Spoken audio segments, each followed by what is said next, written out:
goobahan taariikhiga lagu dhisayo barnaamijka isxilqaan ayaa shaqooyinka ka soconaya waxay yihiin kuwo aan kala joogsan tan iyo markii lagu bilaabay ololaha isxilqaan ee lagu dhisayo xarumaha danta guud ee dalka oo hadda maraya qaybihii ugu dambeeyay saddexda dhisme ee kaabiga isku haya uuna ku soconaya dib u dayactirka ee kala madxafka maktabadda iyo tiyaatarka qaranka iyaga oo dib u howlgala maxay uga dhigan tahay dalka waa kan agaasimaha waaxda tababarada ee wasaaradda shaqada iyo arrimaha bulshada Soomaaliya Ismaaciil Macalin Cabdullaahi oo inoo sharaxaya waxay uga dhigan tahay saddex arrin oo ay ku farxaan ay arki doonaan waa arrinka koowaad waxay arki doonaan bilicda magaalada Muqdisho oo in badan la hadal hayay in ay dib u soo laabatay oo faras magaalihii magaalada ay noqon doonto sidii berisamaadka ay ahaa jirtay 80-meeyadii waa qodobka koowaad qodobka labaadna waxa waaye in dad badan oo Soomaaliyeed oo dhalinyaro ah oo jaamiciyiin ah oo jaamacadaha ka soo baxay oo shaqo la'aanana ay ka shaqo gali doonaan ilaa iyo 1500 oo shaqaale ah saddexdaas goobood sidaan u asteynayno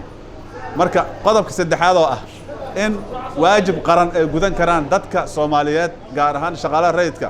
oo shaqo kasta oo loo diro oo waajiba ay ka soo bixi karaan saddexdaba way arkayaan dadku geesta kale iyadoo bilow yahay wajigii sideedaad ee kaltanka hay'adaha dawladda Soomaaliya ayaa shaqaalaha iyo madaxda wasaaradda gaadiidka duulista hawada Soomaaliya ay xilli hore oo saaka soo gaadheen xarunta madxafka qaranka oo laga hayo shaqo maalmeedkii caadiga ahaa ee isxilqaan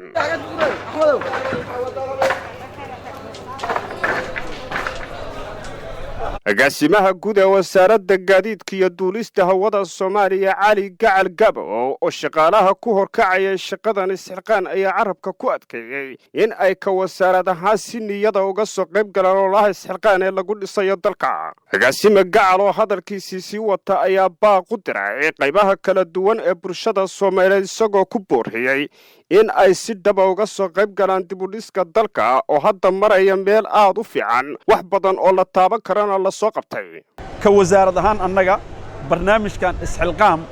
aad iyo aad ayaan ugu haynaa niyad waxaan rajaynaynaa wareegan maahee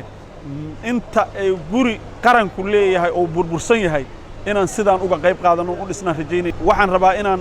baaq u diro dhammaan shacabka Soomaaliyeed oo hadda ku dhaqan magaalada Muqdisho ciidamada iyo hay'adaha rayidkaba in dalkan uu u baahan yahay in dib loo dhiso dhismayaashan lagu dhisayo barnaamijka isxilqaan ee ku yaala halbowlaha caasimadda dalka Muqdisho ayaa marka la soo afbeero dhismaha ka soconaya waxa qayb weyn ka qaadan doona bilic soo celinta caasimadda dalka ahna muraayadda dalka عبد الرزاق حاج سليمان ورباهنت قركة مقالة